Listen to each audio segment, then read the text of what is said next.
السلام علیکم ورحمۃ اللہ وبرکاتہ۔ عزیز طلباء،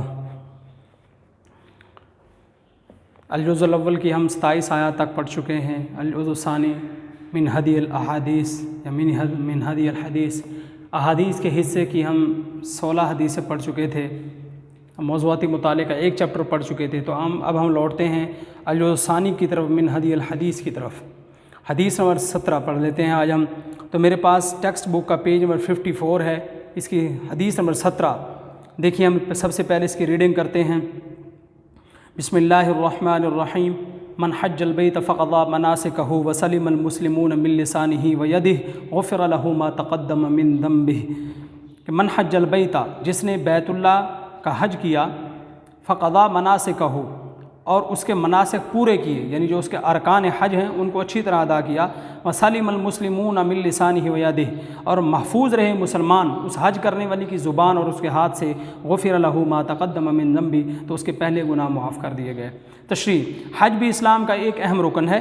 ہر صاحب استطاعت، یعنی جس کے پاس صاحب وسعت ہو، جس کے پاس مال و دولت اتنے، جس کے پاس پیسے ہوں کہ وہ حج بھی کر سکے آرام سے، اور جتنے دن وہ گھر سے باہر رہے گا، یعنی حج کے لیے جائے گا، گھر والوں کا نان و نفقہ اور خرچہ بھی وہ گھر والوں کو دے کر کے جائے۔ جس کے پاس اتنے پیسے ہیں تو ایسے بندے پر زندگی میں ایک مرتبہ حج فرض ہے۔ تو ہر صاحب استطاعت مسلمان مرد اور عورتوں پر زندگی میں ایک بار بیت اللہ کا حج فرض ہے۔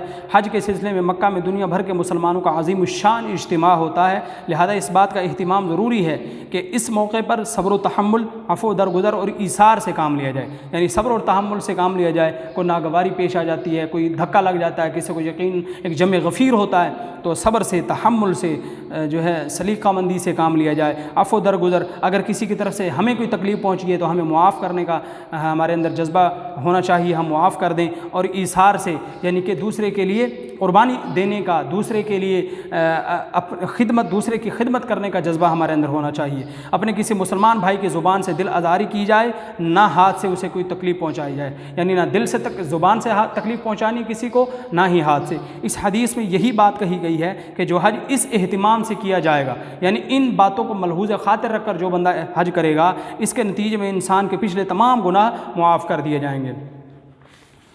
تو یہ ہم نے ریڈنگ کر لی ہے ٹیکسٹ بک سے۔ اب ہم چلتے ہیں یونیک نوٹس کی طرف۔ تو عزیز طلباء، میرے پاس یونیک نوٹس کا صفحہ نمبر جو ہے 100 ہے پورا، اور حدیث نمبر 17 ہم یہاں سے دیکھ لیتے ہیں۔ من حج البیت فقضى مناسکہ وسلم المسلمون من لسانہ ویدہ غفر له ما تقدم من ذنبہ۔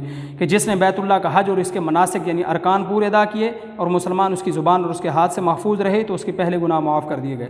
تشریح: اس حدیث مبارکہ میں حج کی اہمیت اور مسلمان کو امن کی علامت ظاہر کیا گیا ہے، یعنی خود مسلمان کی ذات جو ہے وہ کیا ہے، امن کی علم بردار ہے۔ حج کے لغوی معنی زیارت کا ارادہ کرنے کے، یعنی کہ حج کا لغوی معنی ہے زیارت کا ارادہ کرنا۔ حج کے اصطلاحی معنی، شرعی معنی، حج کے اصطلاح میں حج سے مراد مخصوص دنوں، یعنی مخصوص دن کون سے ہیں انہوں نے وضاحت کر دی بریکٹ میں، یعنی 8 ذو الحجہ سے 12 ذو الحجہ تک، ان مخصوص دنوں میں خاص مناسک کا معنی آگے انہوں نے جو ہے اعمال کیا ہوا ہے کہ خاص مناسک اعمال کے ساتھ خانہ کعبہ کی زیارت کرنا ہے۔ حج ارکان اسلام میں سے 5واں رکن ہے، یہ ہر عاقل و بالغ اور صاحب استطاعت مسلمان پر زندگی میں ایک بار فرض ہے۔ نبی کریم صلی اللہ علیہ وسلم نے فرمایا، ترجمہ: جس نے بیت اللہ کا حج کیا اور اس کے مناسک پورے ادا کیے، اور مسلمان اس کی زبان اور ہاتھ سے محفوظ رہے، تو ایسے گھر لوٹے گا جیسے ابھی ماں کے پیٹ سے پیدا ہوا ہو، یعنی اس پر کوئی گناہ نہیں ہوتا۔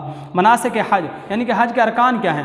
ایام الحج، یعنی مقررہ ایام میں مخصوص اعمال اور عبادات مناسک حج کہلاتے ہیں۔ مثلا احرام کا باندھنا، وہ جو خاص طریقے سے چادر باندھی جاتی ہے سفید، تلبیہ کا پکارنا، لبیک اللہم لبیک لا شریک لک، یہ جو وظیفہ ہے یہ پڑھا جاتا ہے۔ طواف کرنا، حجر اسود کا بوسہ یا استلام کہتے ہیں چھونا، اشارہ کرنا، مقام ابراہیم پر 2 نفل ادا کرنا، سعی کرنا، یہ جو دوڑا جاتا ہے، جو ہے ایک جو ہے سعی کی جاتی ہے، اور عرفات کا قیام، یہ حج کا اصل الاصول ہے، بلکہ یہی حج ہے۔ اور رمی جمرات، شیطان کو کنکریاں ماری جاتی ہیں، قربانی کی جاتی ہے، حلق کروایا تھا۔ حلق تو 2 صورتیں ہیں حلق کی، جو مرد ہوتا ہے اس کو یا تو بالکل ہی اس طرح پھروا دے، چھوٹے بال کروا لے، مرد کے لیے یہ حکم ہے۔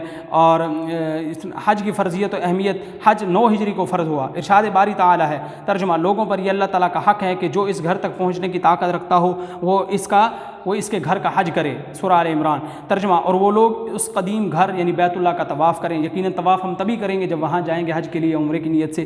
اور ترجمہ، اور ہم نے ابراہیم اور اسماعیل علیہ السلام کو حکم دیا کہ میرے گھر کو طواف کرنے والوں، اعتکاف کرنے والوں، رکوع سجود کرنے والوں کے لیے پاک کریں۔ اس آیت کا ترجمہ طہارت والے چیپٹر میں بھی آ چکا ہے۔ حج کے مندرجہ 3 فرائض ہیں۔ نمبر 1 حج، فرض نمبر 1 احرام باندھنا اور نیت کرنا، جیسے ہم نے وضو کے جو 4 فرائض پڑھے، غسل کے 3 فرائض پڑھے، ایسے حج کے بھی فرائض ہیں کہ جن کے بغیر حج ہوگا ہی نہیں سرے سے۔ احرام باندھنا اور نیت کرنا، وقوف عرفات یعنی جو میدان عرفات ہے اس میں ٹھہرنا، طواف زیارت، یہ 3 فرض ہیں۔ ارشادات نبی صلی اللہ علیہ وسلم، یعنی پیچھے آیا تھا حج کی فرضیت اہمیت تھی قرآن کی روشنی میں، اب ہے احادیث کی روشنی میں۔ ارشادات نبی صلی اللہ علیہ وسلم، جو کوئی اللہ تعالیٰ کے حکم کی تعمیل میں حج کرے اور دوران حج فسق و فجور سے باز رہے، یعنی گناہوں کے کام نہ کرے، تو وہ گناہوں سے اس طرح پاک و صاف ہو کر لوٹتا ہے گویا ابھی ماں کے پیٹ سے پیدا ہوا ہو۔ نمبر 2 مقبول حج کا بدلہ سوائے جنت کے اور کچھ نہیں، یعنی جس نے حج صحیح طریقے سے کیا اور وہ اللہ کے ہاں قبول ہو گیا تو اس کے بدلے اس کو جنت ملے گی۔ حج اور عمرہ کرنے والے اللہ کے مہمان ہیں، اگر اس سے دعا کریں گے تو وہ قبول کرے گا، اگر اس سے بخشش مانگیں گے تو انہیں بخش دے گا۔ جس شخص کو کسی ظالم حکمران نے واقعی ضرورت نے یعنی شرعی ضرورت نے نہ روک رکھا ہو، اس کے باوجود وہ حج نہ کرے، تو پھر چاہے وہ یہودی ہو کر مرے یا نصرانی ہو کر یعنی عیسائی ہو کر مرے، پھر اللہ کو اس کی کوئی پرواہ نہیں۔ یعنی جب حج فرض ہو جائے اور شرعی کوئی عذر نہ ہو تو پھر حج کرنا چاہیے، فرض ہے۔ حضرت عمر فاروق رضی اللہ تعالیٰ عنہ کا قول ہے، ترجمہ، حج کا سامان تیار رکھو، یہ بھی ایک جہاد ہے۔ حاصل کلام، جیسے حدیث میں آتا ہے کہ عورت کے لیے جو جہاد ہے وہ مقبول حج ہے کہ عورت حج کر لے۔ حاصل کلام، لیکن یہ بھی مسئلہ ہے عورت کے لیے کہ وہ بغیر محرم کے حج نہیں کر سکتی، اکیلی بھی نہیں کر سکتی، اکیلی کرے گی تو حج نہیں ہوگا، اور ایسے غیر محرم کے ساتھ بھی حج کرنا جائز نہیں ہے۔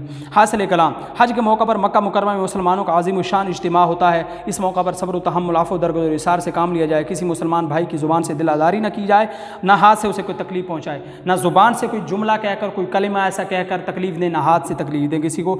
حج کے عظیم الشان اجتماع سے اسلام کا رعب اور دبدبہ اور عظمت اسلام دوسرے غیر مذاہب پر واضح ہوتی ہے۔ دوسرے جو غیر مذاہب لوگ ہیں اسلام کے علاوہ جو غیر مذہب ہیں، ان کے اوپر اسلام کا رعب اور دبدبہ کہ مسلمان کس قدر مجتمع ہیں، کس قدر اجتماعیت ہے، مسلمانوں میں اتحاد ہے۔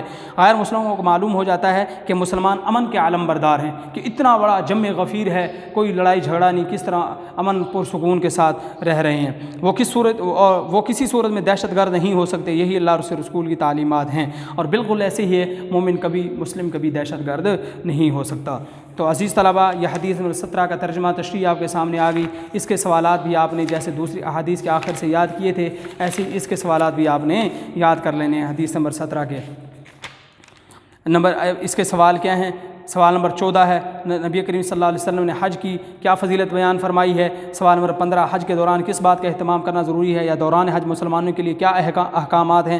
نمبر 16 سوال نمبر، حج کن لوگوں پر فرض ہے، حج کا اہم ترین رکن کون سا ہے؟ سوال نمبر 18، حج کے موقع پر کن اوصاف کا مظاہرہ کرنا چاہیے؟ یہ سوال نمبر جو 18 ہے 18 یعنی کہ کوشچن نمبر 14 سے 18 تک یہ سوال جو ہیں یہ اس حدیث کے ہیں، حدیث نمبر 17 کے۔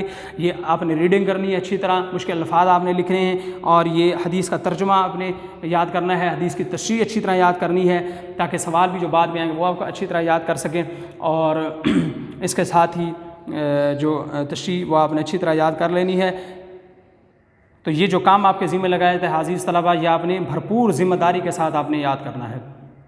یہ کام آپ نے آسان طریقے سے اس کو بھرپور طریقے سے اس کو یاد کرنا ہے، اور جو بقیہ پیچھے والا کام ہے اگر اس میں کچھ کمی باقی ہے، کوتاہی باقی ہے، تو آپ نے اس کو بھی کمی کو بھی پورا کرنا ہے اور اس کو بھی اچھے طریقے سے یاد کرنا ہے۔ تو اللہ تعالیٰ سے دعا ہے اللہ تعالیٰ ہمیں کہے سنے پر عمل کرنے کی توفیق نصیب فرمائے، اور ہمیں محنت کرنے کی اور محنت کر کے اپنے ملک کی اور دین اسلام کی خدمت کرنے کی توفیق نصیب فرمائے۔ السلام علیکم ورحمۃ اللہ وبرکاتہ۔